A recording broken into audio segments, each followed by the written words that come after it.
All right. Good morning, everybody. Good afternoon, good evening, depending on where you're watching us from. Um, all right. So today we want to continue our regular webinar that we do for our community and also do for partners and also some people that work with us and also love what we do. Now, Stringify is an enterprise and also a SaaS company, right? One of the fastest growing company in Africa. And then this is part of the things that we do as a company. And then as a fast growing company, we offer SaaS solution, ERP solutions, and also a whole lot that you want to talk about, provided technology is concerned and also provided business transformation is concerned, right? We have multiple partners across the globe, right? And then building a lot of solution both in insurtech, building solution in e-commerce, building solution in different industry uh, across the globe. Now, on today's webinar, I will be your facilitator. My name is Mobi Chukunalu, and then I currently work as head of products, right, where I work. And then I also want to give a big shout out to the CEO of Stringify for making this possible, right, and giving also back to the society this kind of webinars free of charge. And then like I said, I am a head of product and also I've worked across multiple industries, right? So I'm just going to give you a little bit briefing about myself so that we can get right into what we are here for. Okay, so like I said, I've worked across multiple industry, aviation, constructions, talk about medical technology, building solution around there, right? And I've also functioned as deeply in operations. I understand the voice of the customers and also function as business process engineer and also ventured into Scrum Mastery, product ownership, product management, and then product management, like I said, also projects.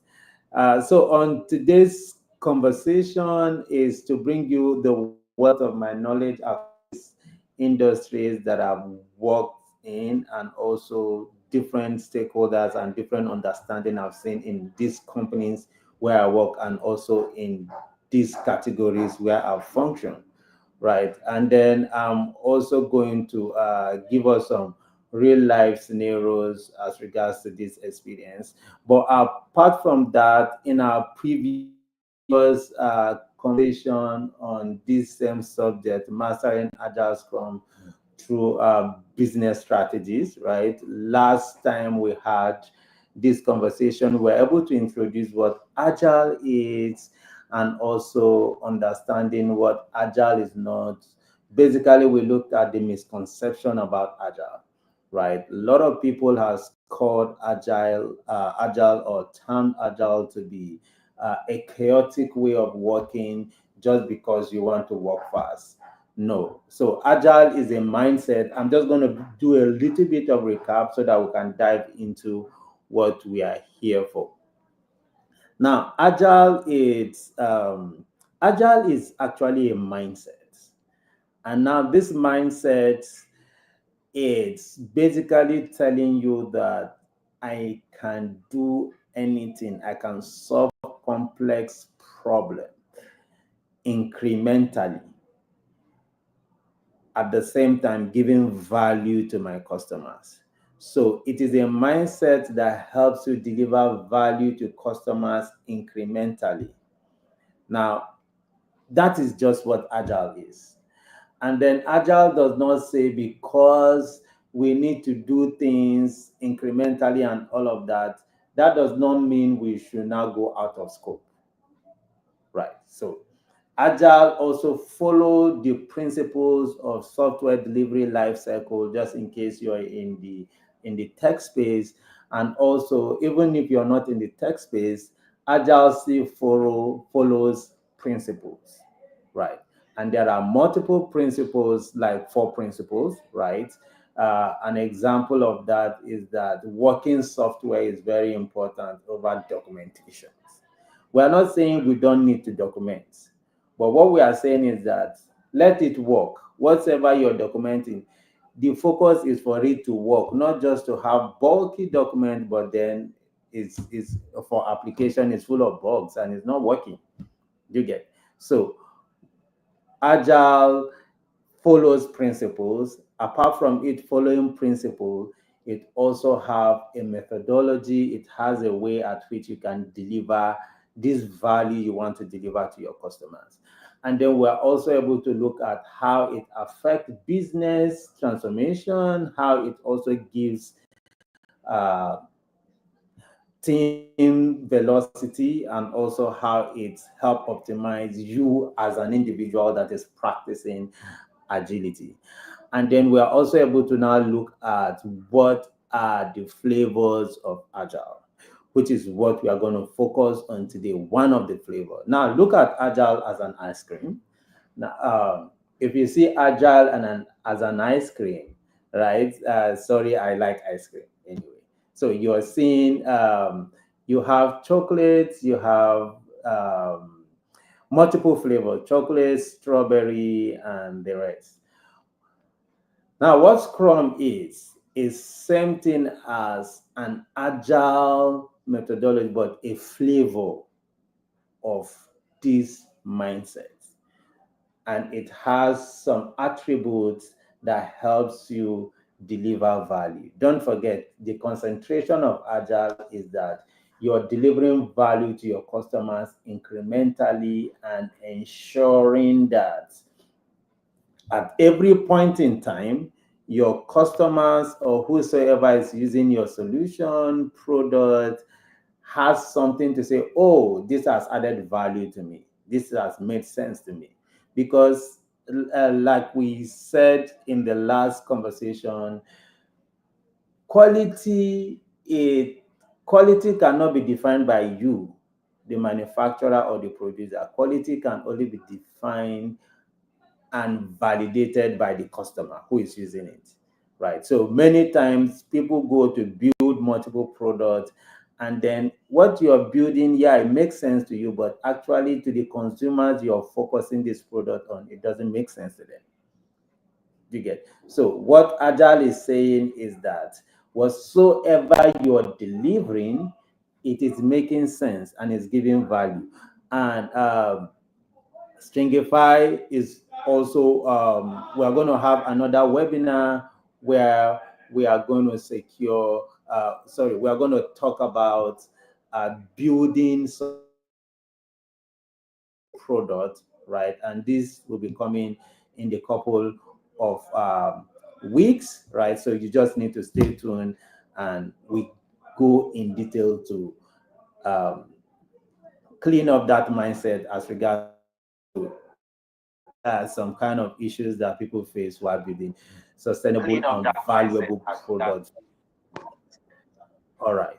So now, having understood this, that Agile has a lot of flavors, right? And part of the list of the flavors, you talk about Kanban, you talk about Six Sigma, you talk about Scrum, you talk about extreme programming, right? So today we are focusing on Scrum. And we are now going to see how does Scrum affect organizations? How does it affect organization?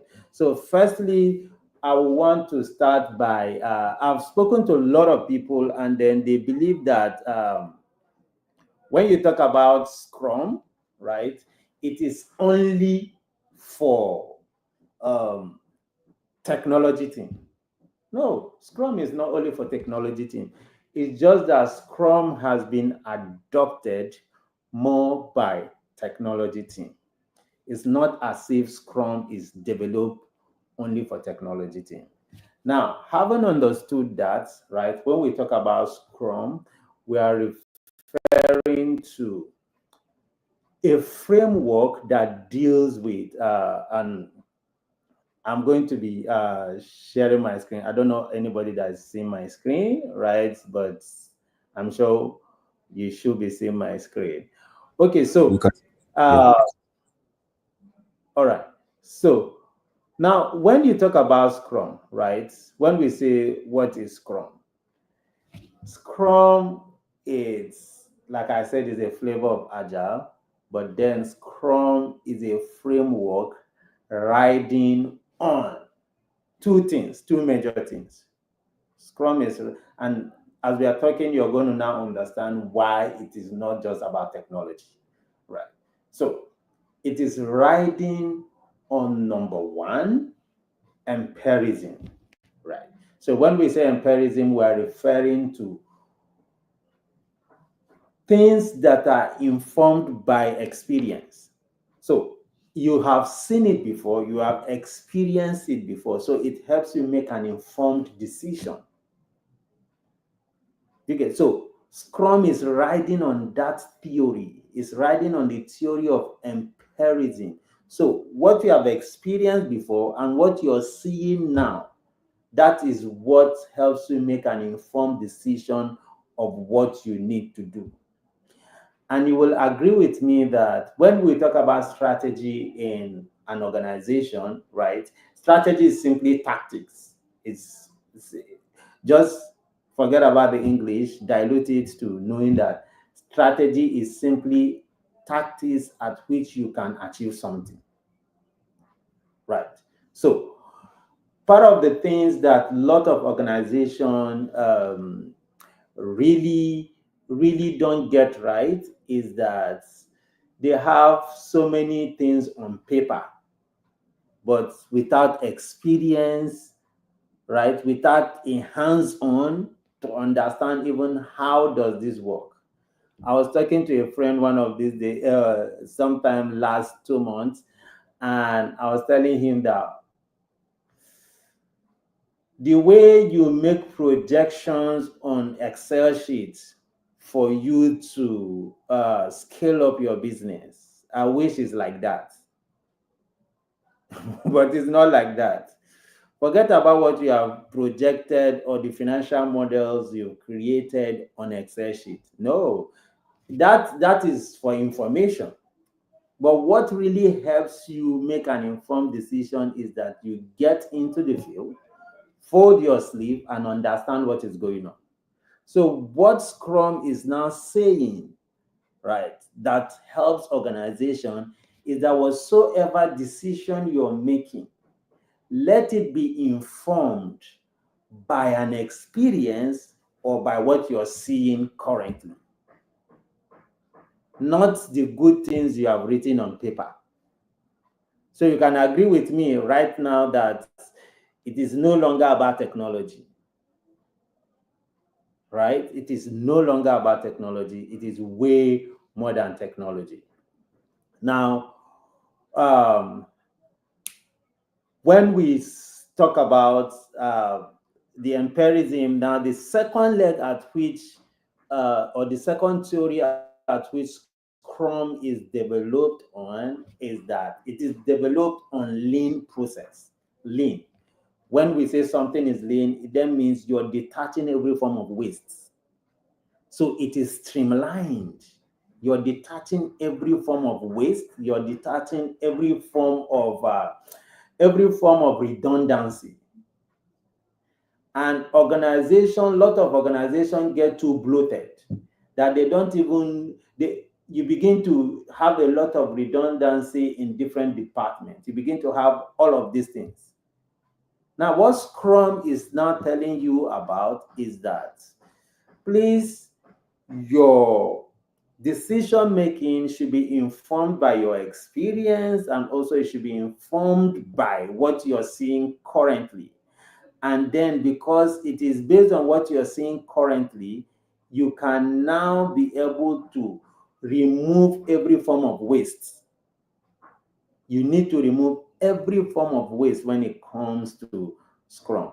And now, having understood what Scrum is riding on, I will not want to quickly mention this, that because it is riding on empiricism theory and also riding on lean processes, it then means there are three pillars at which this begin to make sense with. And those three pillars are transparency, number one, right? It has to be transparent. So when we say we are trying to make, we are trying to investigate or look at what is happening, right? Look at our experience. You have to be very transparent and be honest to yourself that, oh, I've experienced this. I don't want to go through this route again. And now, because it is very important for you to be transparent about the information you're laying down, it then means when you lay those information, what do you then do with the information? So it's very important for you to do something with the information. And the thing you're doing with that information is very, very simple. Is that you need to now inspect that information. So the second pillar at which Scrum is standing on is inspection. You need to inspect those things. You need to see, oh, things that I've gotten from my retro, things that I've been retrospective about. What are my findings? I need to inspect it. I need to look at it and analyze it properly, right? And organizations are supposed to be doing this because that is very important for your strategy, right? Now, I am going to try as much as possible within the short time that we have to balance it where we see the value in core technology and also the value in broad organization, right? But I'm trying to just ensure that we are very clear from the mindset of what Scrum is about. So now you inspect the information, you inspect what you have gathered, you inspect it. Now, after inspecting, you need to now adapt. So what adaptation means is for you to be able to make decision and adjust to that decision that you have made. You need to make decision, adjust to that decision you've made. So the theory of Scrum is basically working with empiricism and lean processes, and then it has three pillars. And then the three pillars are transparency, inspection, and adaptation. Right now, having understood this, we now need to, like I've mentioned before, the misconception that a lot of people have had is that Scrum is for tech team, right? And I've been in a couple of senior management meetings where somebody is mentioning Scrum that he doesn't even understand what Scrum is about. You get now. So we've been able to also throw a little light on the misconception that number one, generally, right? In case you have it today, that is about technology. No, it's not about technology. It is simply about how to solve complex problems. It's a methodology at which you can use to solve complex problems. And because this methodology also preaches that everybody that is going to solve this complex problem is now, it is self-organized and it is a cross-functional team. So Scrum, if you want to define it in a very, very simple way, right, is now to say it is a framework. Scrum is just simply a framework riding on empiricism and lean processes to solve complex problems using a cross-functional team. Right. You're using a cross-functional team to solve complex problems. So any problem that is complex, introduce Scrum to it. That is simply what we are saying. Any problem that is complex, whether in technology, whether in product building, whether in marketing, in HR, whatsoever way, just introduce Scrum, which is a flavor of Agile. But then your mindset has to be that I am doing this incrementally. If you want to eat an elephant, you can't just start looking. You start biting from one place, biting and you're chewing, and before you know, you're done with that.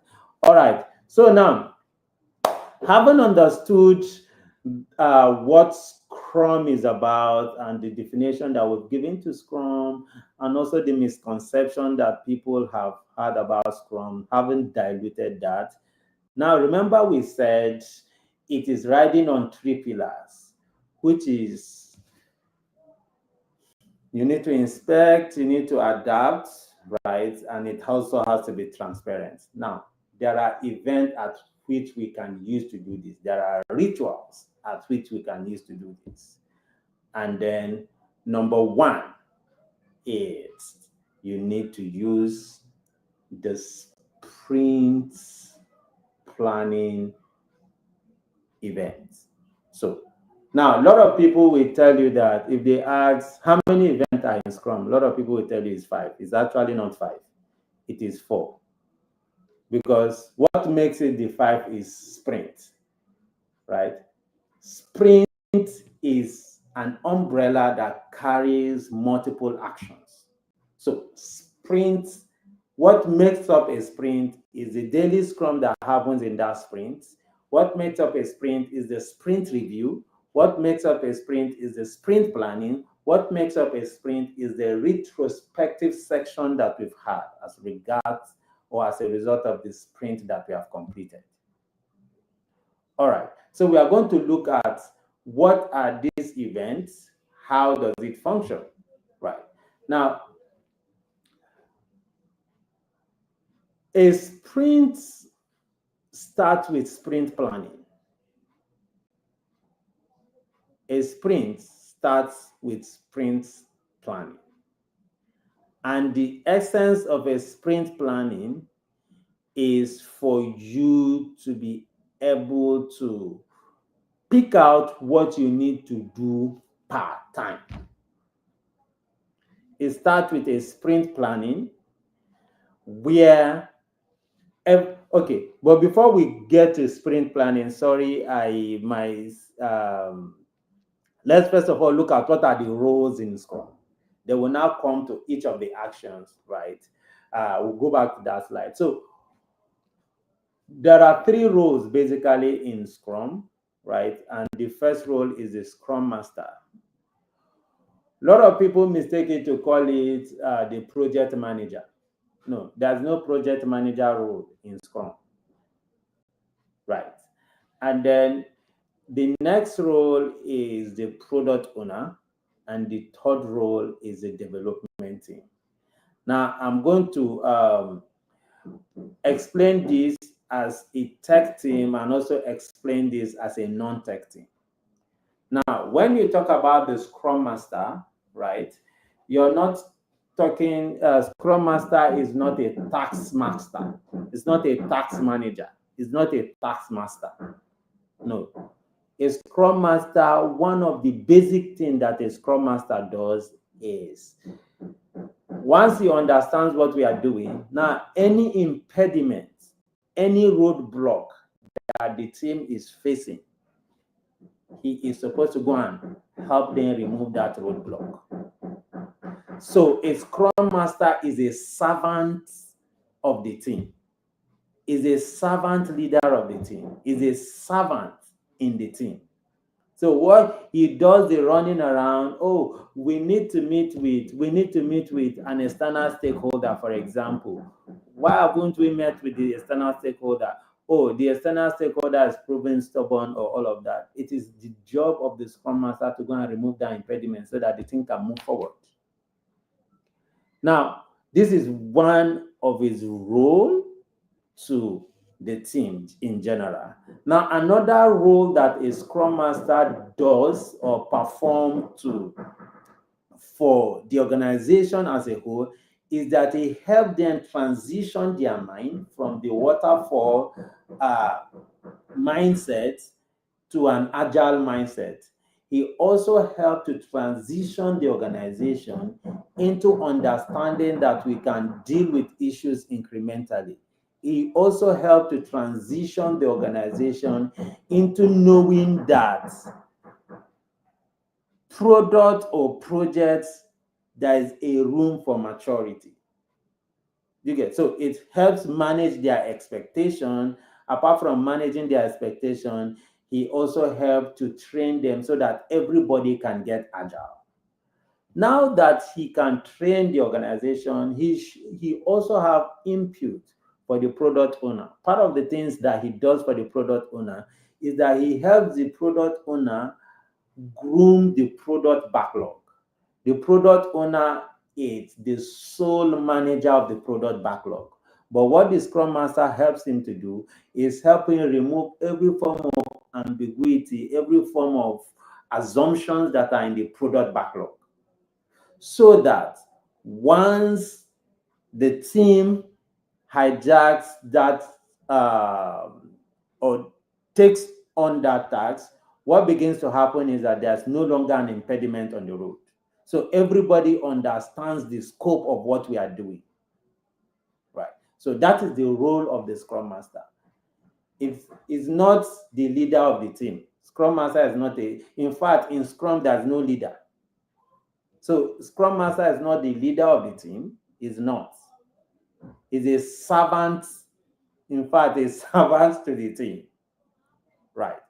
And then what is the role of a product owner? The role of a product owner is not to write user story.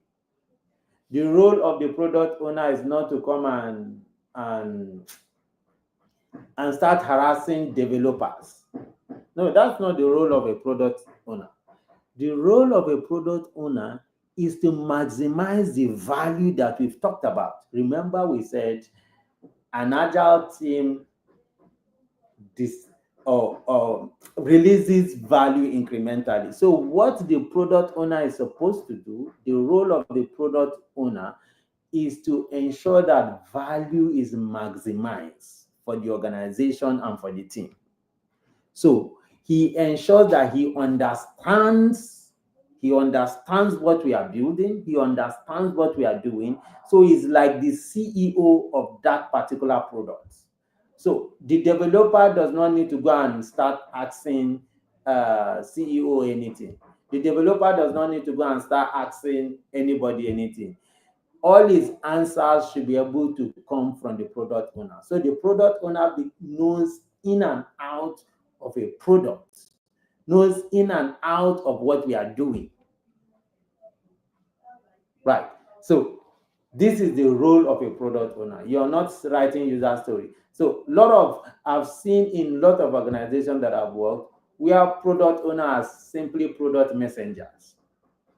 The CEO just said them, let's go and do this, and they run with it without even understanding. And then when you get to the products, when you get to the development team, you end up confusing everybody. And that is part of the things that now create technical debt. So the time you use in now fixing something, because the product owner does not even know what we are doing, because he got conflicting information from CEO or CTO and all. Nobody knows what we are doing. Then he comes and tells developer, because developer trusts that he understands what we are doing. And then developer has finished developing, cooking the food, for example, and we now take it to the market. They say, oh, this is total crap. That is the fault of the product owner, because he has left his duty, or she has left her duty, and she's now operating like a product messenger. Now, the next team or the next role in the development team, in Scrum team, is the development team. The development team, I want to define it as the subject matter expert in this instance. So if you're talking about technology, now this is where you have the back end, this is where you have the front end, this is where you have the DevOps, this is where you have the QA, this is where you have the product designer. Right. So remember we said an agile team or a scrum team is a cross-functional team that is self-organized and they know what they are doing. So everything they need to be able to deliver value is residing inside that team. They are not going to look for it outside. Does that mean a scrum team is a colony of people? No, a scrum team should not even be more than 10 on a particular project. It shouldn't even be more than 10. Right. So, what the essence or the work of the development team is now to translate the idea that the product owner has articulated in writing in the product backlog. They now transform it into functional increments. They transform it into value. So, if it's in technology team now, for example, the user stories and all of that now becomes functional. They now build the application. That is what the development team do. Now, in the case where it is not a tech team, what is the role of a development team? So we can use an example per se. Let's say a HR team. Now we are saying we want to hire people. We want to hire a marketer, we want to hire a direct sales agent. Now the development team in this case will have to include the recruitment manager. We also have to include those that will onboard that person. So all the roles that has to do with employee recruitment and then onboarding has to be seated on ground. So we will not start employing and then we've sent out invites and then we are now looking for who will help us do interview. No, the person that should be able to do interview should be seated inside that team. So this is just an illustration, right? So you can relate it to everything that has to do with organization and strategies and all of that. So, like I said, this is centered on cross-functional teams that are self-organized and know how to deliver value. Now that we have seen, after we looked at the artifact, then we'll now go to the events. Now, the artifacts are very simple. We have very simple. The artifacts are simply into three.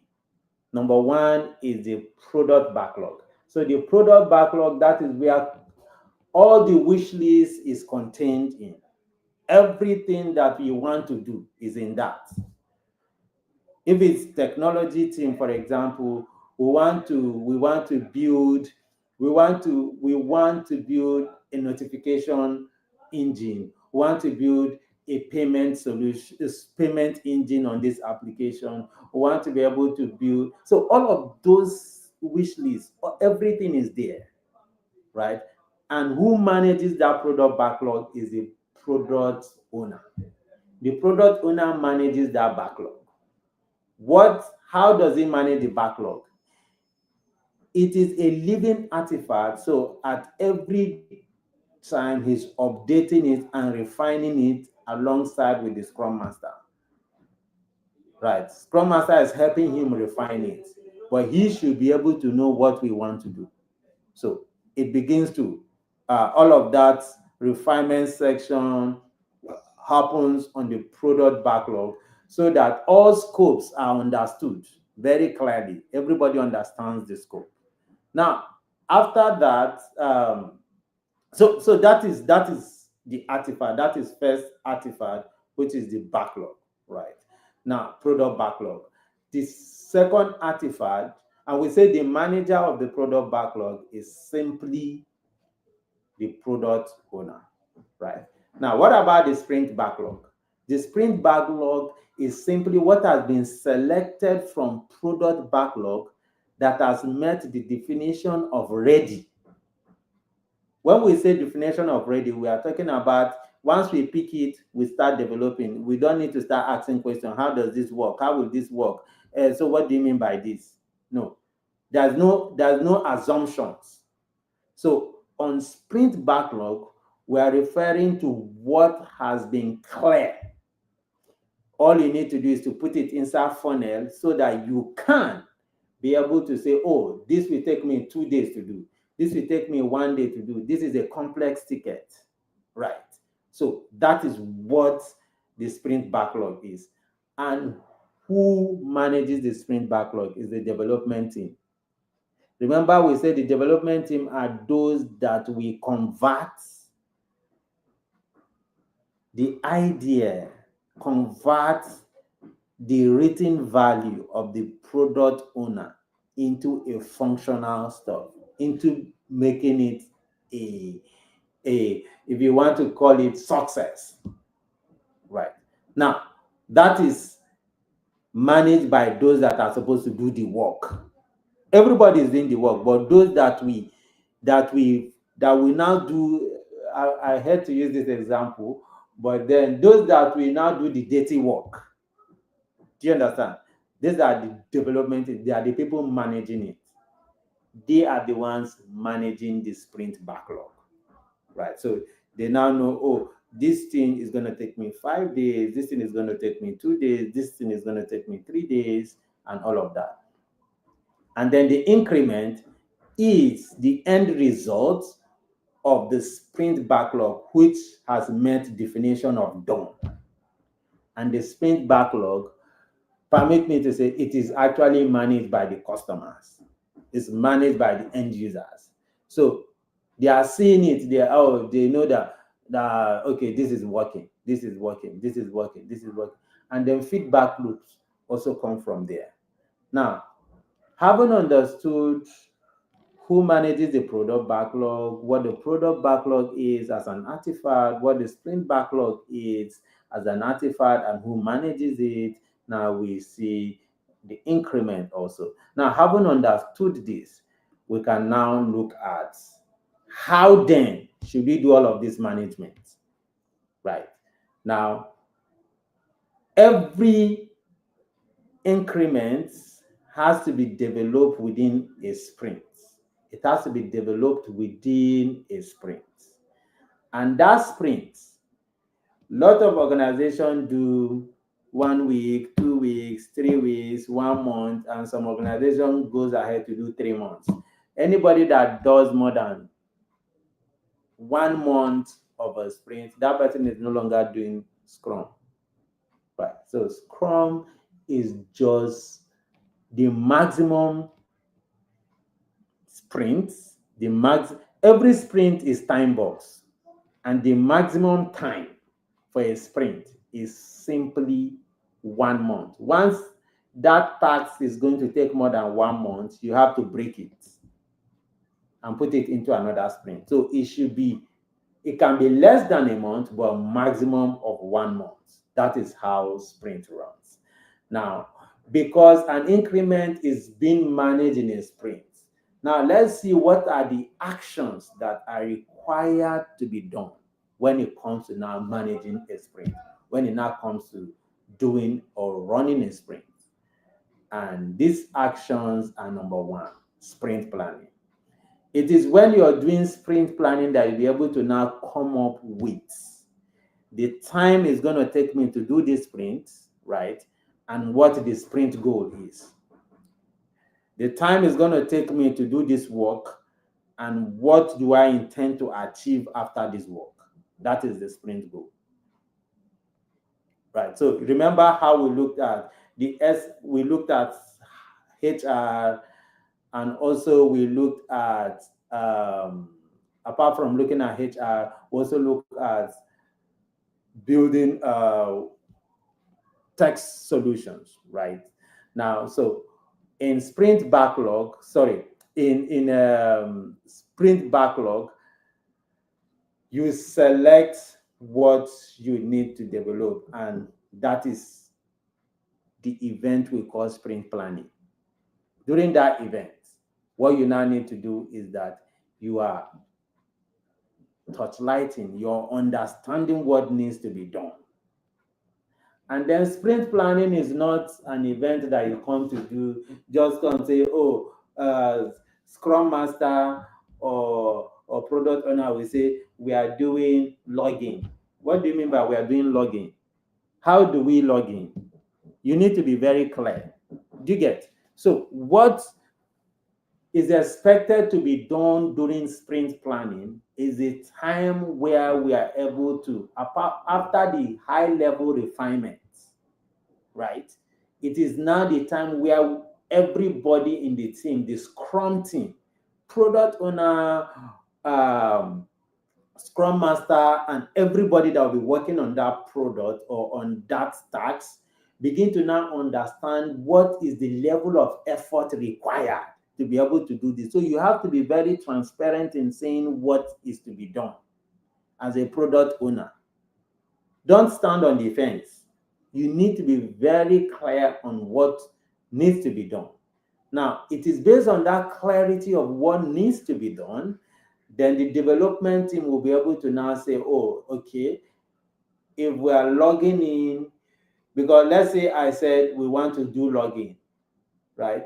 But in my mind, as a product owner, for example, before somebody can be able to log in, that person should be able to enter his email, enter his password, then he will receive an OTP, enter that OTP, then eventually now use his passcode to log in subsequently. But if I'm not transparent about this and I didn't put it clearly in the sprint backlog or in the sprint item, right?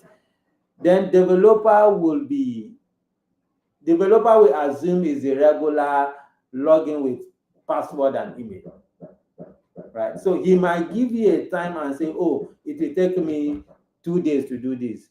But you already have a lofty idea as a product owner or as the stakeholder of how to log in. Now, developer goes ahead to develop based on, or he gives you a timeline based on what he knows how login should work. Then eventually, you are now shortfall of time of timeline. Timeline is no longer correct because he has given you 2 days, but what the work you are telling him or her to do is supposed to take 4 days, but he gave you 2 days.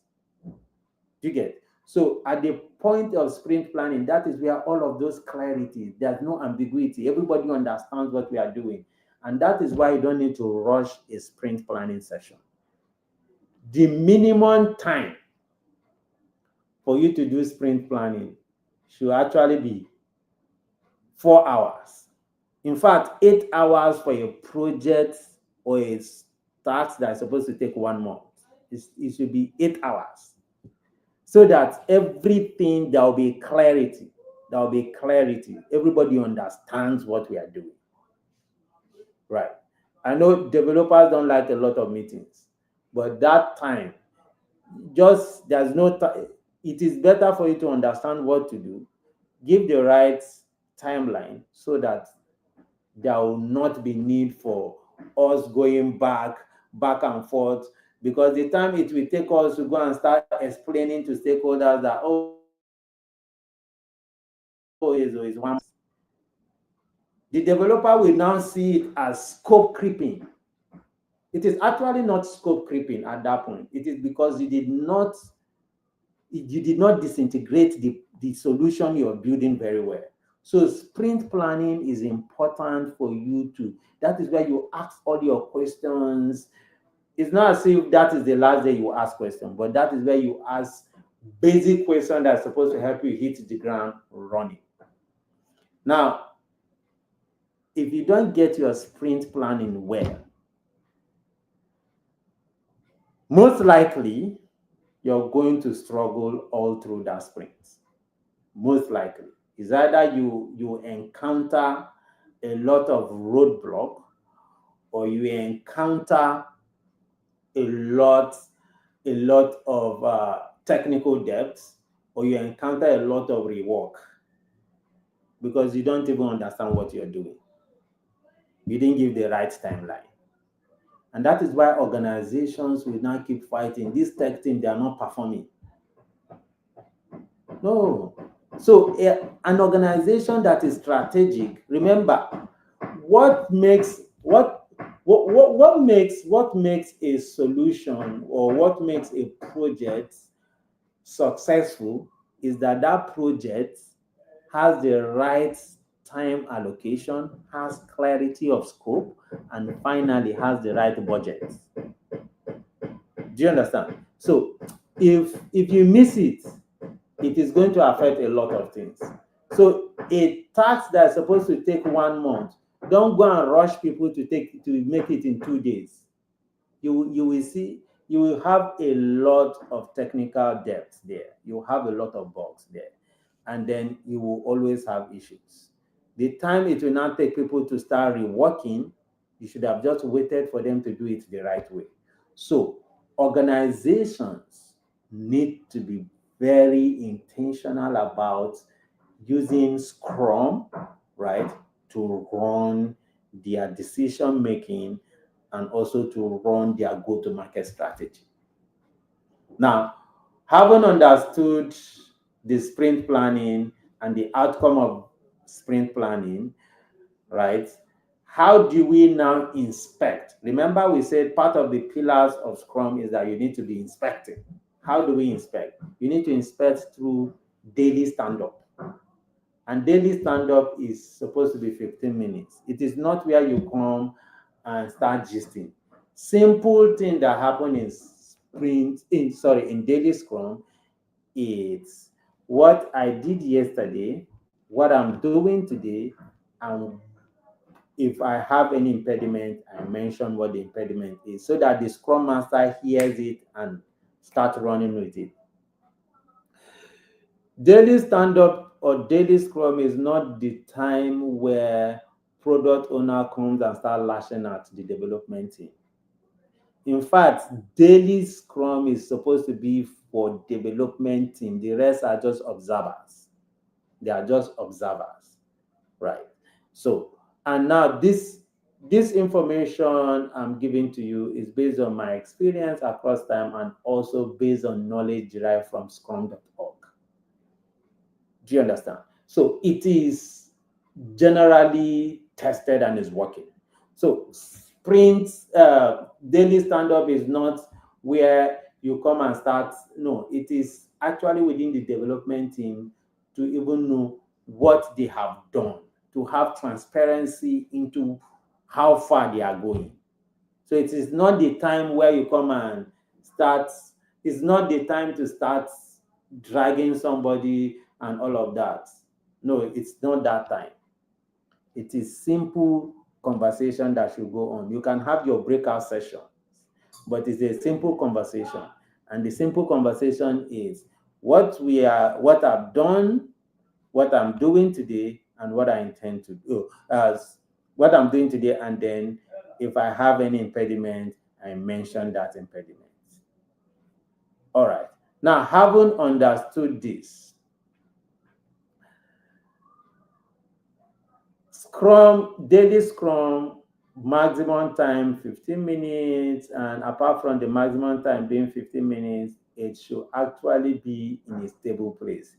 Don't host daily stand-up today in Ikeja, tomorrow Yanopaja, next tomorrow this and all of it. Sorry, I'm mentioning places in Nigeria anyway, right? So it has to be in a generalized place where everybody knows, right? So that everybody can be on time, to avoid ambiguity, to avoid complexity, right? So the next thing that now happens during sprint is the sprint review. Sprint review. What happens in sprint review is very simple. A lot of people have called it different names. right? So a lot of people begin to attach different things to it. Sprint review is very simple. Is the same thing you call user acceptance testing. So it is the time where the Scrum team comes to show the stakeholders what we have done based on these 2 weeks or based on this 1 month that we have been indoors working. So that is what sprint review is about. And sprint review is important also for you not to rush. It is important for you to look at it. Me, sometimes I recommend 4 hours on the rest so that everybody understands, oh, yeah, okay, this is what it's meant to do. Okay, this is a missed requirement that we have missed. Because sometimes what you have put down, right, either before they develop it, it goes obsolete, or before they develop it, right, or when they develop it, you now see there are missing things there, right? So what sprint review is supposed to do for you is for you to see what has been done, use what has been done, see how to use it, and then eventually, if there are other things you want to be added, the Scrum team can now pick it and go and add it to the backlog. Not that you now, because you've identified it, if it's not a showstopper for the use of that product, they must not do it instantly. They can put it in the product backlog and reprioritize it. Remember, the product owner is the person managing the product backlog artifact and is reprioritizing what is to be done, right? So that is what happens in sprint review.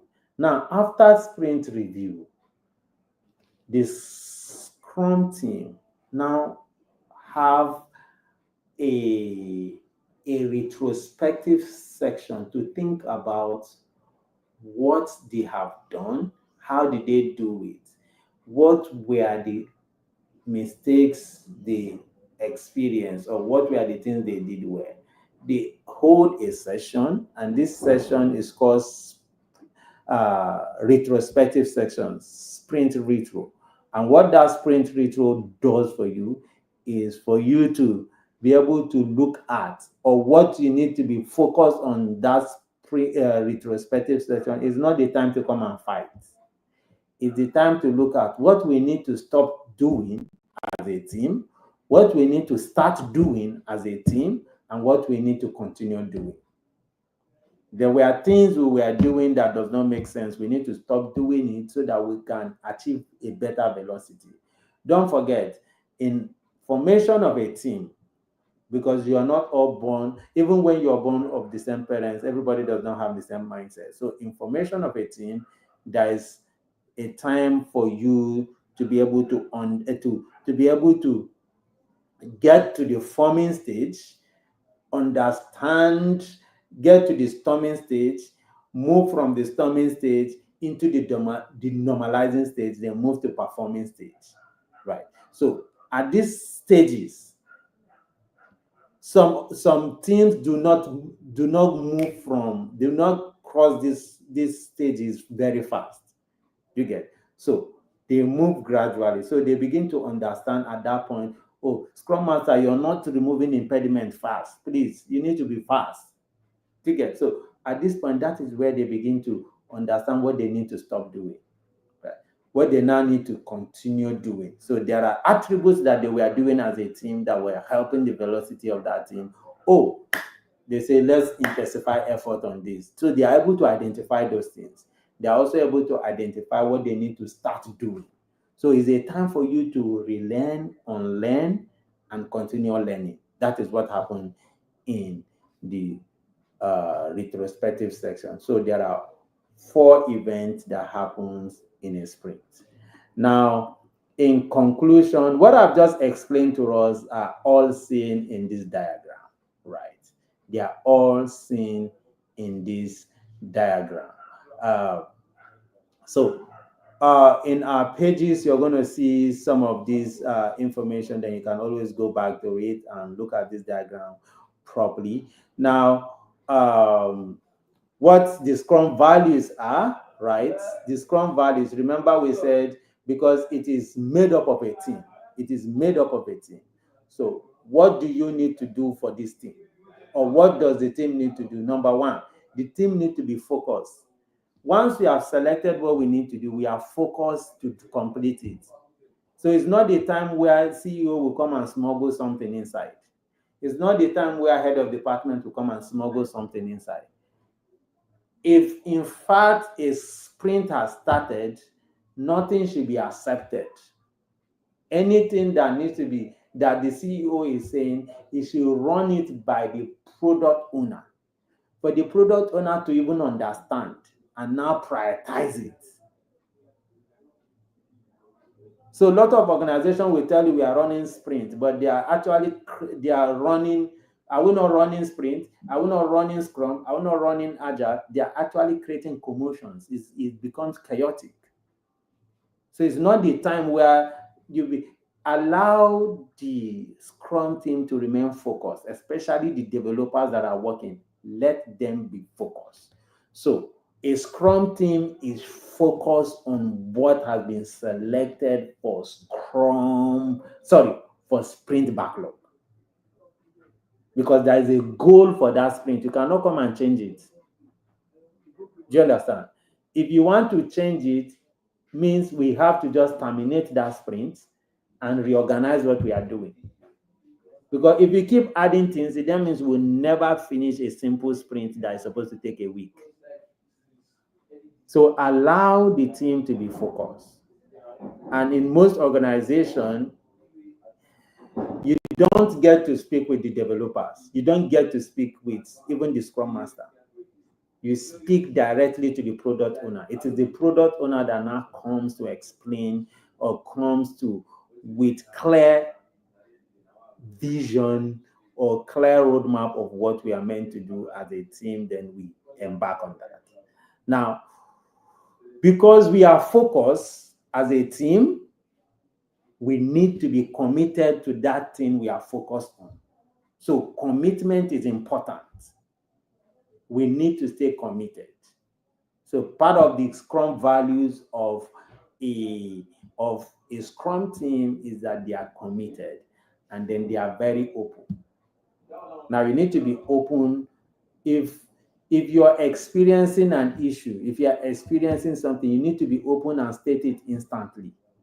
Don't wait until the time for the next stand-up.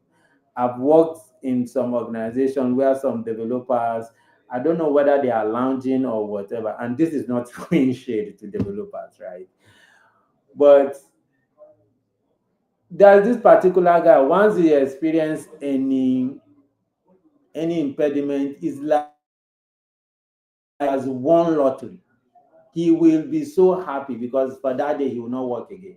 Then tomorrow, during stand-up, he will now come and be telling you, I experienced this roadblock.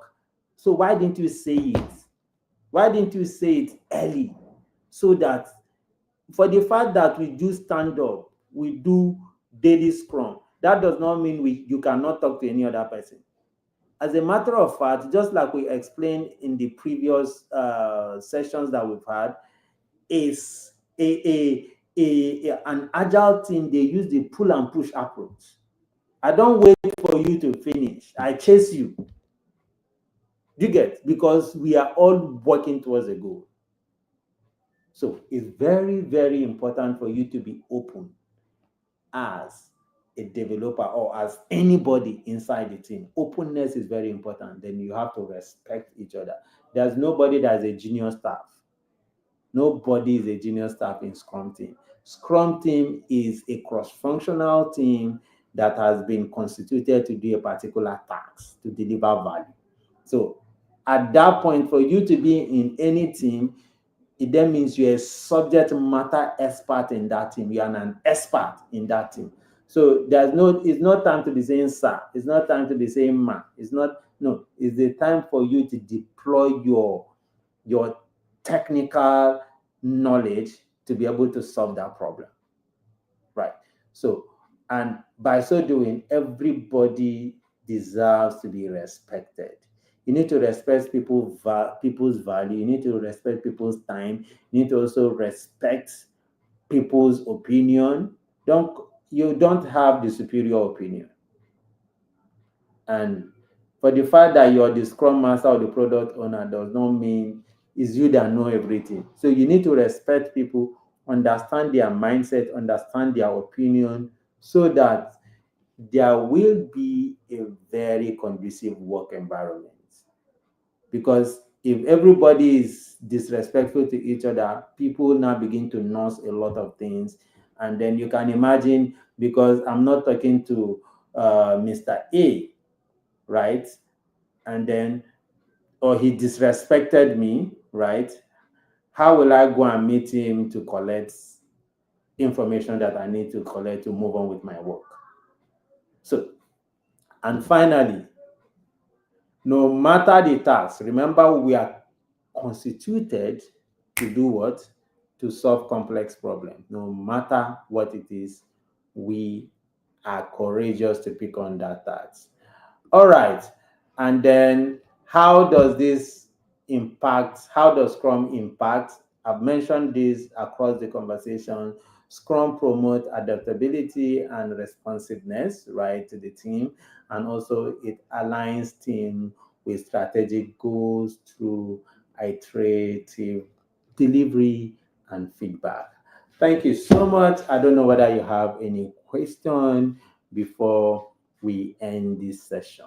So you might drop your question in the um, in the comment box so that we can pick it up.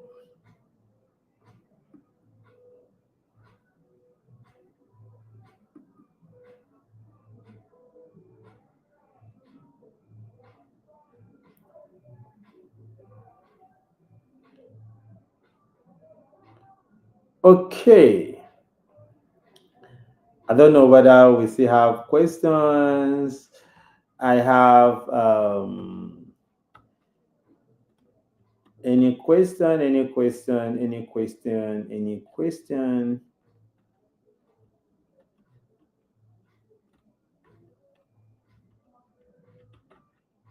Okay. Yeah, so I as you drop your questions, we're going to respond to them, right? But before we end this session, part of the things I want to also mention to us is that, in summary, is that Scrum is also a mindset or a framework. And apart from that, as an organization, you need to strategically organize yourself, right? And deploy this. What's if you understand Scrum, and you understand Agile, right? What you will most likely do as an organization is not to micromanage team. If you micromanage a team, you reduce their innovation.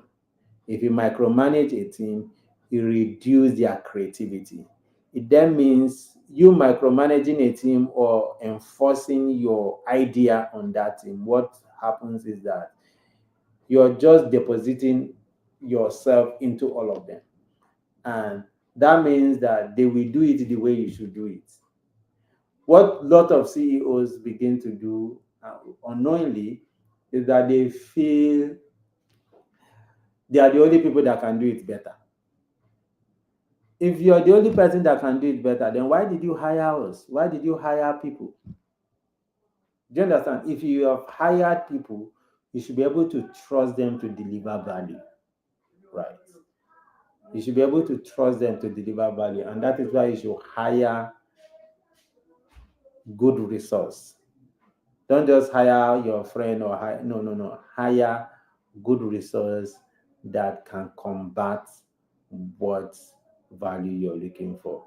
All right, I will hand over to my colleague um,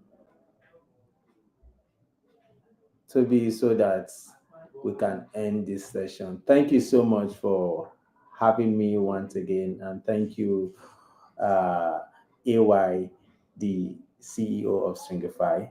Thank you, Stringify team.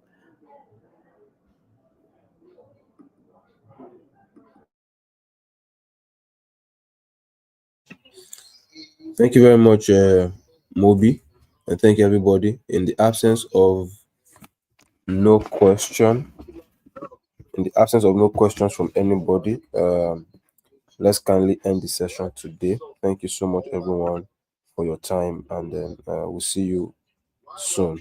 Have a wonderful day ahead, everyone. Thank you for joining. Bye.